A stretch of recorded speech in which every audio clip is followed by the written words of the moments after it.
Hello, welcome to Story Time. This summer we're telling stories from Beatrix Potter.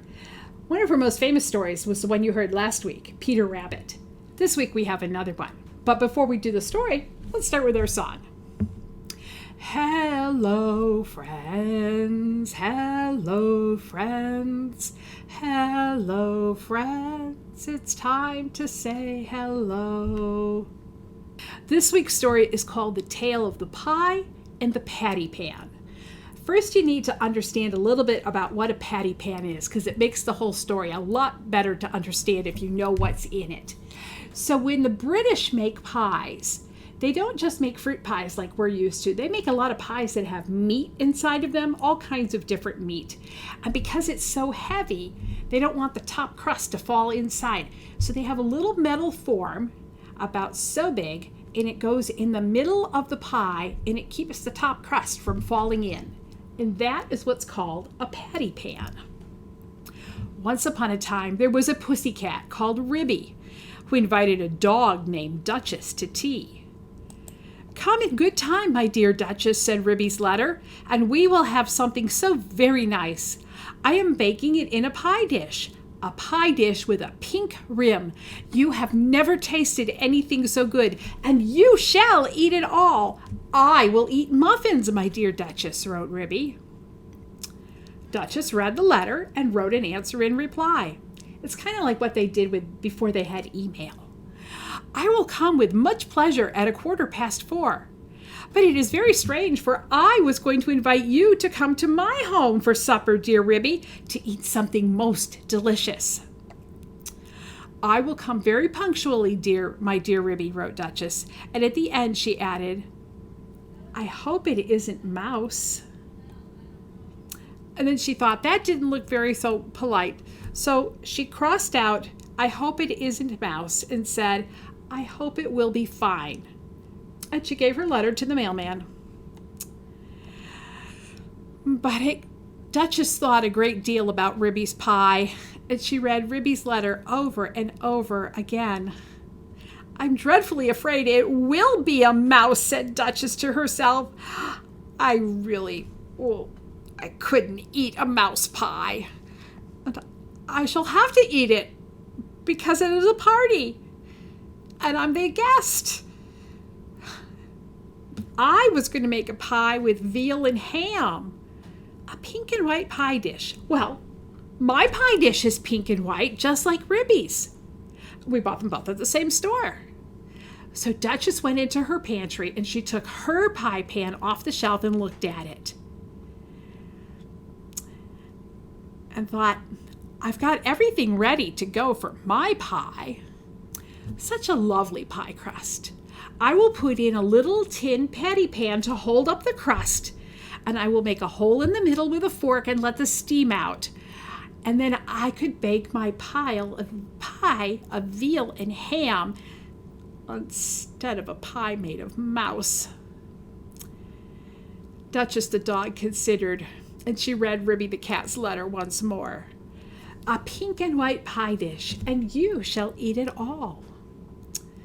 You means me. So Ribby's not even going to taste the pie herself? Oh, Ribby's going to go out and buy muffins. Oh, what a good idea. Well, I know. Why shouldn't I rush along and put my pie in Ribby's oven while Ribby is out buying muffins? Duchess was very delighted with her own cleverness. Ribby, in the meantime, had received Duchess's answer, and as soon as she was sure that the little dog would come, she popped her pie in her oven. Now, when it came to Ribby's kitchen, her stove had 2 ovens in it, one on the top and one on the bottom. So Ribby put the pie in the bottom oven and closed the door. "The top oven bakes pies too quickly," said Ribby to herself. "And this pie is very delicate and very tender, with mouse and bacon chopped up. And I have taken out all the bones because, well, Duchess being a dog, she does not know how to take bones out of little animals like I do. And she doesn't eat delicately like cats do. She just takes big mouthfuls and puts them all in. But she does try to be a most elegant little dog. So I'll make sure that she doesn't choke on any bones in my pie. So Ribby put in some coal and she swept up the fireplace, and then she went out with a can to the well to put water in her kettle. And then she began to straighten up the room, for it was her living room as well as her kitchen. She shook out the rugs at the front door and put them on straight. She dusted the clock, and she dusted all of her knickknacks above the fireplace. She polished the tables and the chairs, and everything was very bright and shiny and all spick and span. And the last thing she did was put a clean white tablecloth and her best set of china to serve tea. The teacups were white with a pattern of pink roses, and the dinner plates were white and blue. After Ribby had set the table, she took a jug and a blue and white dish and went down the field to the farm to get some milk and butter. And when she came back, she peeped into the bottom oven, and the pie looked very good. Then she put on her shawl and her bonnet and went out again with a basket to the village so she could buy tea, sugar, and some jam. At the very same time, Duchess came out of her house at the other end of the village. They met halfway down the street. Ribby was carrying her basket. Duchess was also carrying a basket covered with a cloth. They just nodded at each other. They did not speak because they were saving their conversation for the party. And as soon as Duchess had gotten around the corner out of Ribby's sight, she simply ran straight to Ribby's house. Ribby went into the shop and bought what she needed and came out, and then had a pleasant time gossiping with her cousin Tabitha Twitchit.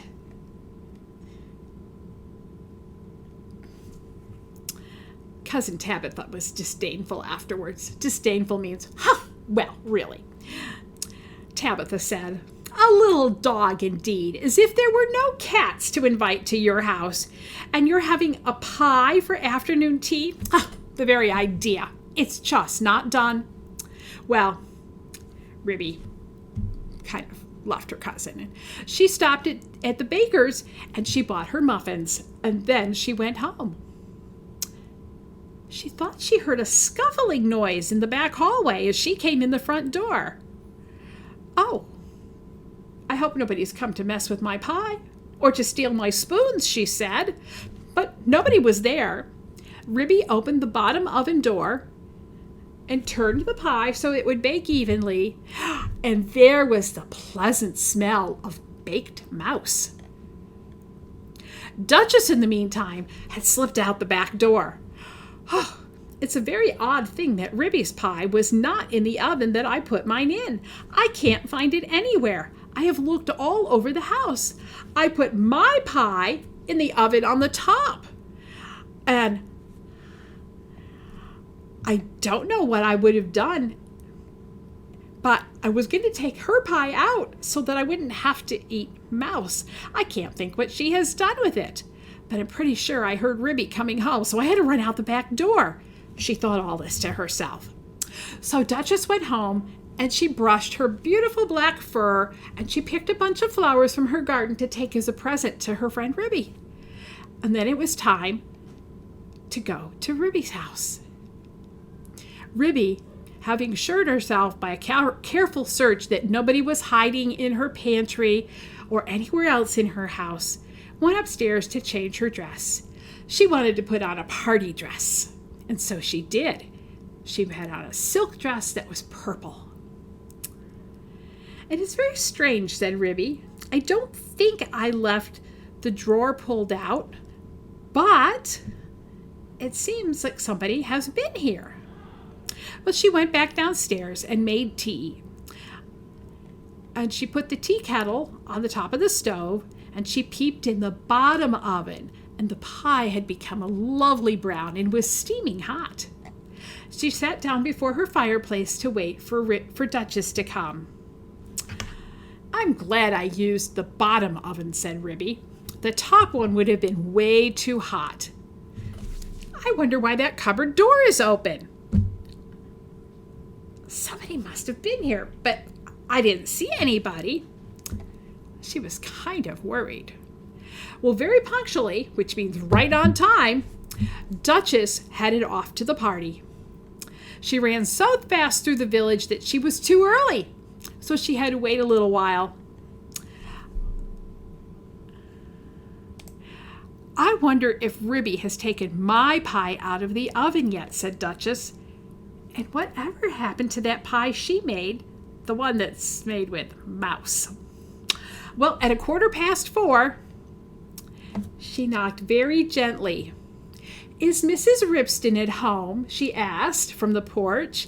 Come in, come in. How do you do, my dear Duchess? Cried Ribby. I hope I see you are well. Oh, I am quite well, thank you. And how do you do, my dear Ribby? Said Duchess.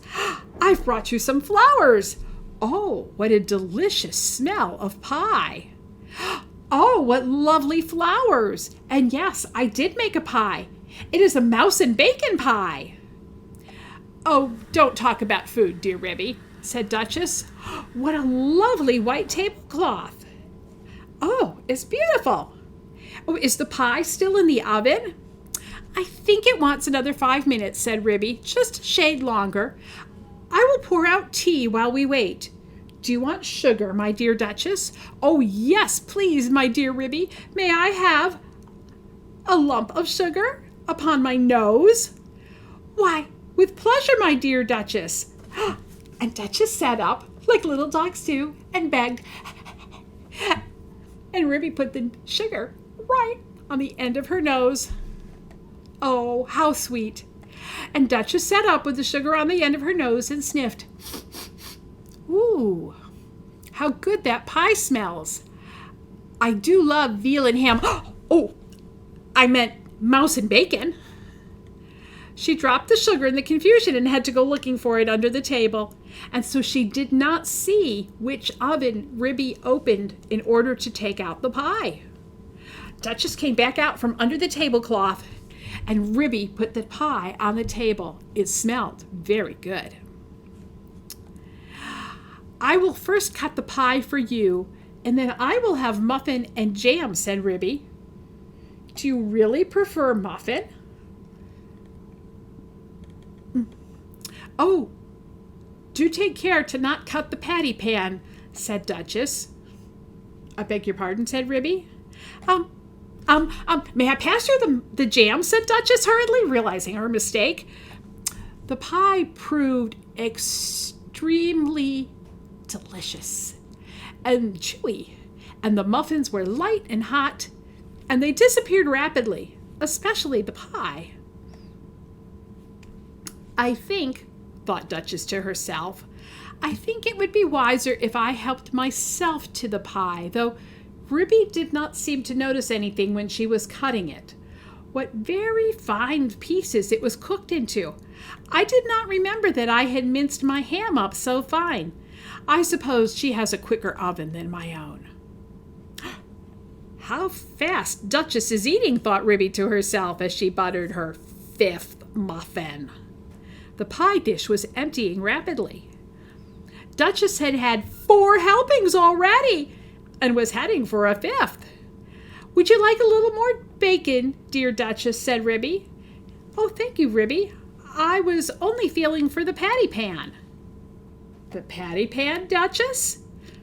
The patty pan that held up the pie crust, said Duchess, blushing under her black fur. Oh, I didn't put one in the pie, Duchess. I don't think it is necessary for a pie made with mouse. It's not so heavy to need a patty pan. Duchess fumbled in the pie, looking for the patty pan. I can't find it, she said. Well, there isn't a patty pan, said Ribby, looking confused. Yes, indeed, my dear Ribby. Where can it have gone, said Duchess. Well, there most certainly is no patty pan in my pie. I made it, Duchess.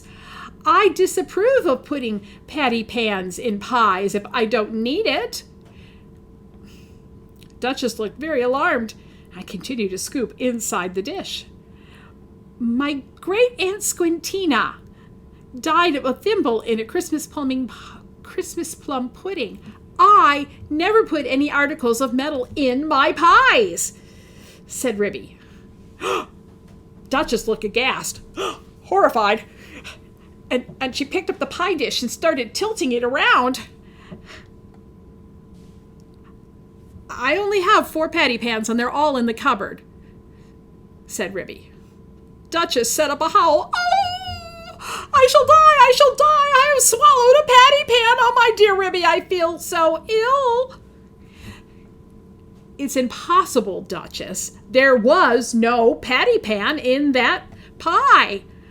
Duchess moaned, oh, and whined, oh, and held her stomach and rocked. I feel dreadful. I have swallowed a patty pan. Ribby was not happy. There was nothing in the pie, said Ribby. Yes, there was, my dear Ribby. I am sure I have swallowed it. Ribby said, let me prop you up with a pillow, my dear Duchess. Where do you think you feel it? Oh, I feel ill all over, my dear Ribby. I am sure I have swallowed a large tin patty pan with sharp scalloped edges, and I'm sure it's putting holes inside of me. Shall I run for the doctor? Said Ribby. Oh, yes, please, said Duchess. Go fetch Dr. Maggotty. He will understand, I'm sure. Ribby settled Duchess in an armchair in front of the fire, and she went out and hurried to the village to look for the doctor. She found him. He was occupied putting rusty nails in a bottle of ink. What? He said. And Ribby explained that her guest had swallowed a patty pan. Spinach, ha, he said, and accompanied her. He hopped so fast that Ribby had to run. It was most noticeable. Everyone could see that Ribby was fetching the doctor. I knew they would overeat themselves, said Cousin Tabitha. But while Ribby had been hunting for the doctor, a curious thing had happened to Duchess, who had been left by herself, sitting in front of the fireplace, sighing and groaning and feeling very unhappy. How could I have swallowed it? It's so big, that patty pan. And she got up and went to the table and felt inside the pie dish again with a spoon. No, there is no patty pan, and I know I put one in my pie, and no one has eaten this pie except me. It must have been me who swallowed it. And she sat down again and stared mournfully at the fire. Something sizzled. Duchess jumped. She opened the door to the top oven, and out came the smell of veal and ham pie. And glancing in the top of it, do you know what she saw? The top of the patty pan.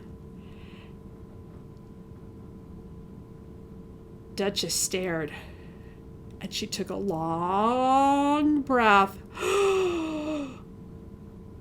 I wasn't eating veal and ham. I must have been eating mouse! Oh, no wonder I feel sick. I bet I'd feel worse if I'd actually swallowed a patty pan. Ooh, this is awkward. How will I explain to Ribby? I think I'll put my pie out in the backyard and say nothing. And then when I go home, I'll go out through the back and I'll pick up my pie and I'll take it home. And Ribby will never know. That's what I'll do, said Duchess. So she took her pie and she set it out in the yard.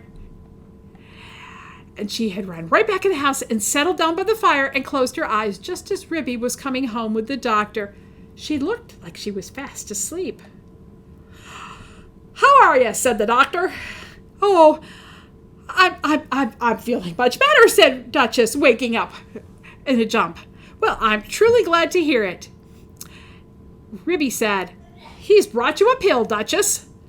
Oh, I think I should feel quite well if only he just feels my pulse, said Duchess, backing away from the doctor, who had something stuck in his beak. He was a magpie bird. Well, why don't you take it and drink a little milk? You might feel better, my dear Duchess. Duchess coughed and choked and said, No. It'll be fine. Ha! Spinach! Ha! said Dr. Maggotty, triumphantly left the back door. I'm feeling much better, my dear Ribby, said Duchess. Do you not think I should go home before it gets dark? I think our party has been quite enough for a day. Well, perhaps it would be wise, my dear Duchess. I will lend you a nice warm shawl, and you shall take my arm, and I will walk you home, for you're not feeling well. Oh, no, that would be too much trouble. I feel wonderfully better now. Well, that pill from Dr. Maggotty, it just did it. Well, that is most admirable if it has cured you of a patty pan, said Ribby. I will call you after breakfast tomorrow and see how you feel.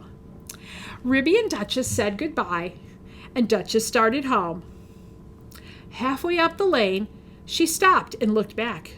Ribby had gone in her house and closed the door, so Duchess went behind the fence and into the backyard of Ribby's house and looked for her pie. But do you know what she saw? Her pie wasn't where she left it. Sitting up on top of the shed was Dr. Maggotty the bird and 3 more birds, and they were eating her pie. Ha! Spinach, he shouted when he saw Duchess's little black nose peeping around the corner. And Duchess ran home, feeling uncommonly silly. Later that evening, when Ribby came outside to get some water from her pump to wash up all the dishes, she found a pink and white pie dish lying broken in the middle of her yard, with a patty pan under the pump where Dr. Maggotty had considerately left it. Ribby stared with amazement. Did you ever? So there really was a patty pan, but my patty pans are all in my kitchen cupboard where I left them. Well, I never. Well, next time I want to give a party, I will invite a cat. And that is the story of the pie and the patty pan. Maybe you shouldn't try and bring your own food to a party. Or maybe you shouldn't go to parties with cats if you're a dog. See you next week for story time. Goodbye, friends. Goodbye, friends. Goodbye, friends. It's time to say goodbye.